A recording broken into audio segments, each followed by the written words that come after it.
I met Rockefeller through a female attorney I knew who called me up one day and said, one of the Rockefellers would like to meet you. I made a video called Mad as Hell, and he'd seen the video and wanted to meet me and knew I was running for governor of Nevada.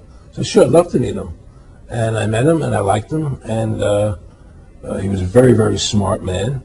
And we used to talk and share ideas and thoughts. And he's the one who told me 11 months before 9/11 ever happened that there was going to be an event. Never told me what the event was going to be, but there was going to be an event, and out of that event, we were going to invade Afghanistan to run pipelines from the Caspian Sea. We were going to invade Iraq, to take over the oil fields, establish a base in the Middle East, and make it all part of the New World Order. And we go after Chavez in Venezuela. And sure enough, later 9/11 happened, and I remember he was telling me how you're gonna see soldiers looking in caves for people in Afghanistan and Pakistan and all these places, and there's gonna be this war on terror, which is no real enemy, and the whole thing is a giant hoax, but it's a way for the government to take over the American people. He told you it was going to be a hoax. Oh yeah. There's no question. He says there's going to be war on terror, and he's just laughing.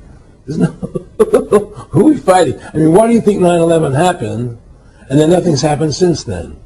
Do you think that our security is so great here that these people who pulled off 9/11 were able to can't knock down another plane? Come on, it's ridiculous. 9/11 was done by people in our own government and our own banking system to perpetuate the fear of the American people and to subordinating themselves to anything the government wants them to do. That's what it's about, and to create this war, this endless war on terror. And that's why and that was the first lie. And the next lie was going into Iraq, to get Saddam Hussein out with his weapons of mass destruction. That was the next lie. Now, specifically, this was a little over 6 years ago. This was 11 months before 9/11. Yeah. And Nick Rockefeller, who's a lawyer, he's become your friend over the previous years, and he's saying to you that there's going to be this big event, and then out of that we're going to have a war on terror, and it's just going to go on and on. Right, an endless war on terror without any real enemy. That you can never define a winner. And did he say that it's going to be perfect because you can't define an enemy? It just goes on and on? Yeah, because you can't define a winner. There's no one to beat, so it goes on and on forever. And they can do whatever they want. They scare the hell out of the American public. Look, this whole war on terror is a fraud. It's a farce. It's very difficult to say it out loud because people are intimidated against saying it. Because if you say it, they want to make you into a nutcase. The ultimate goal that these people have in mind is the goal to create a one-world government run by the banking industry, run by the bankers, and they're doing it in sections. The European currency, the euro, and the European Constitution is one part of it. Now they're trying to do it in America with the North American Union, right? And they want to create a new currency called the Amero, right? And the whole agenda is to create a one-world government where everybody has an RFID chip implanted in them. All money is to be in those chips, right? There'll be no more cash. And this is given me straight from Rockefeller himself. This is what they want to accomplish. And all money will be in your chips.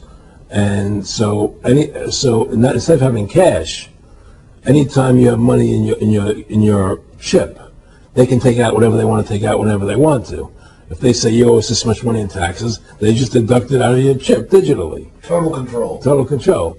And if you're like me or you, and you're protesting what they're doing, they can just turn off your chip. And you have nothing. You can't buy food.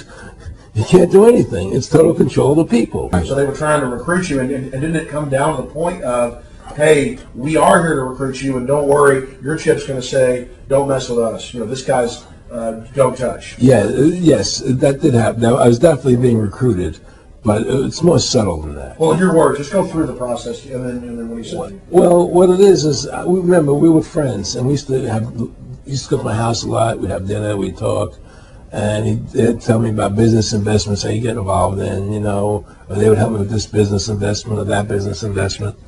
And was I interested in joining the Council on Foreign Relations? I would have to get a letter to join them, but was I interested in that? And, just stuff, leading you on. And I used to say to him that I never really did that because that wasn't where I was coming from.